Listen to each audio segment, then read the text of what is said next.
Hello, everybody. I am teaching a few lessons in advance because this weekend I have a lot going on and I do not want to miss an opportunity to be able to teach. So we're going to hop in here. So I think, are what, day 10? Yes, day 10. You completed 10 days. Like, congratulate yourself. I'm so excited for you. So, all right, let's see what the lovely Dr. Hodges has to say today. So today, we are talking about how we overcome failures to reach success. So yesterday on the last lesson, we talked about how to really believe in yourself. And so today I want to talk to you about overcoming failures and switching that mindset from a failure to success. So that's our goal, all right? The belief you gained in yourself in our last lesson will be useful when attempting to overcome the failures you have experienced over your lifetime. This lesson deals directly with overcoming failure. Okay. Oh, 1 second. Let me pull. Okay, found my notes. Let's continue. Okay, there we are. Put it up. Okay. So, what does the word failure mean? And in the world that we live in, it often describes a situation in which your desired goal was not realized at a specific point in time. There are many reasons that could have played a part in your goal not being realized, and absolutely none of them have to do with your value as a person. So I want to break that down some and where we get these ideas behind unhealthy views of failure and see how taking a more positive approach can help you realize success.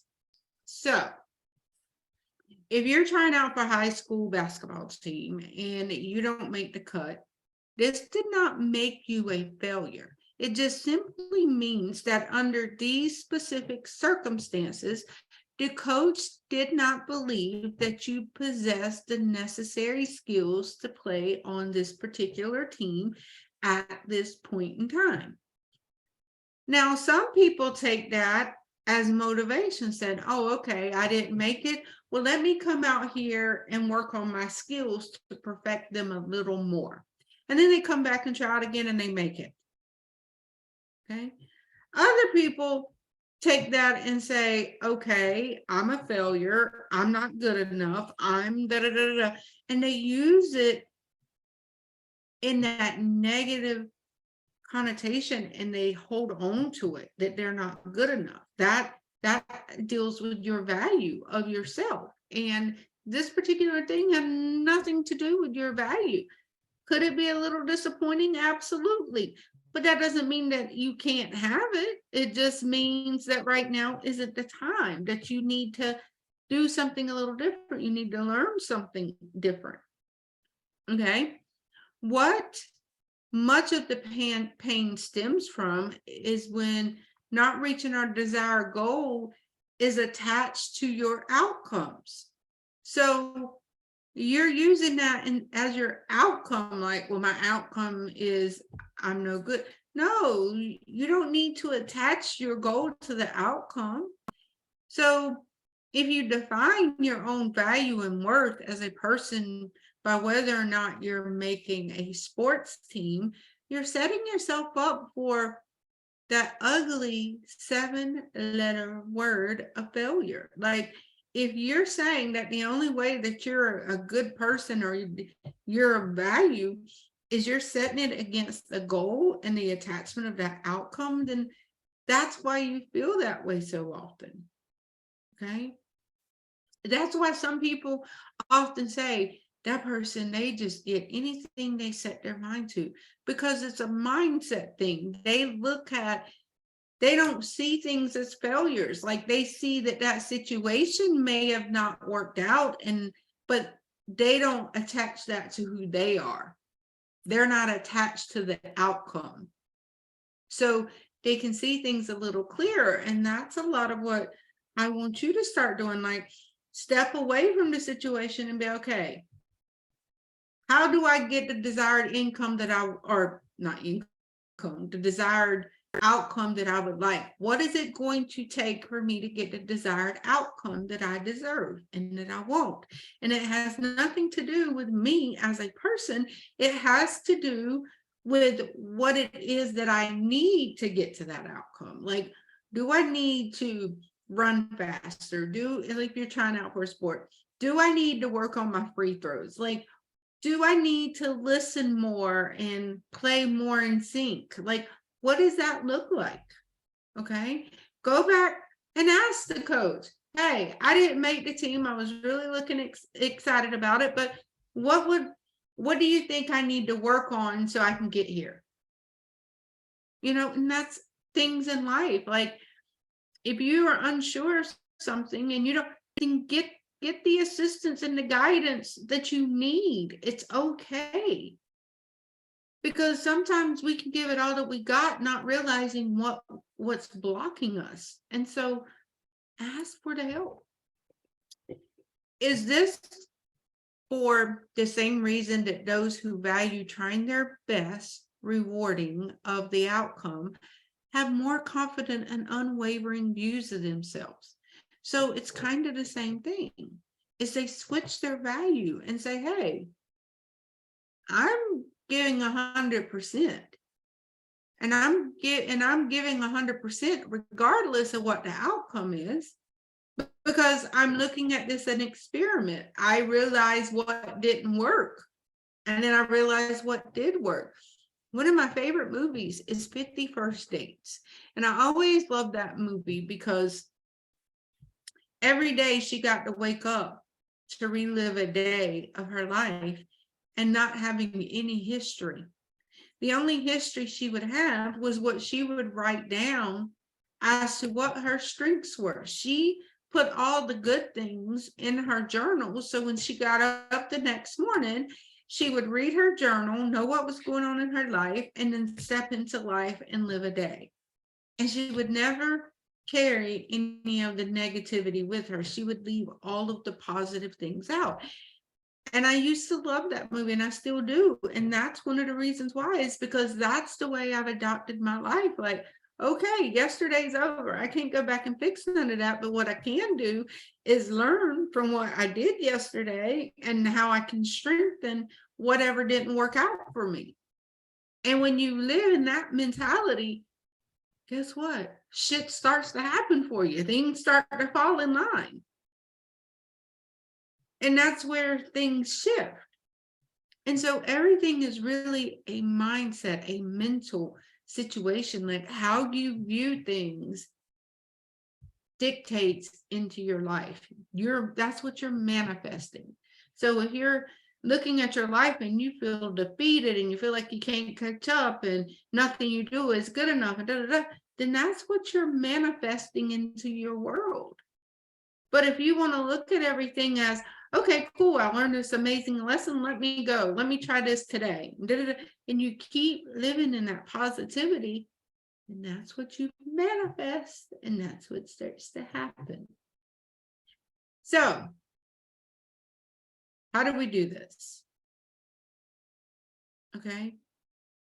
When you adopt and recognize that having the view of realizing that you're not responsible for certain outcomes after you do everything in your power to achieve them, and that it is not attached to the value of who you are as a person, that allows you to step into your power.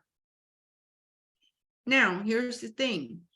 If you're not currently doing everything in your power to achieve an outcome, start doing it today. Like, I'll be honest, when I first started this workout program, the first few weeks, I was trying to get my bearings, trying to understand.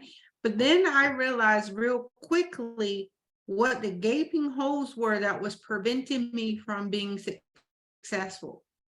And that was consistency, and that was preparing myself for the next day, like doing my meal prep, setting my alarms to make sure I'm getting up for my workouts, having them on my schedule, laying out my clothes the night before so I wouldn't have an excuse, making sure I work out in the morning before my day starts. When I started doing all those things and following the plan, it got real easy. I didn't have to think. I didn't have to question anything. It was just falling in line. But then on top of that, I was putting 100% in, and I was getting 100% results back. I was getting 100% return on investment. Okay. That's what I want you to understand. If you, the percentage you put in is your return on investment in what it is that you're doing. Okay. So what, sometimes we have to take a step back, you know, and assess whether or not this is a matter of a deficiency in a particular skill, or is something in which allowing ourselves more time to reach the original goal is all that's needed. When I joined this program, I knew I wasn't going to lose 50 pounds in 8 weeks. I knew that. I knew it was going to take time. So I keep showing up, and every day I show up, more and more and more happens. But I have to take that first step. And so often we're too fearful to take the first step. And here's the thing. If we take the first step, we're one step further along than we were yesterday.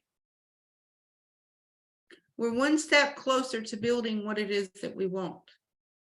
So you have to decide what's important to you, okay?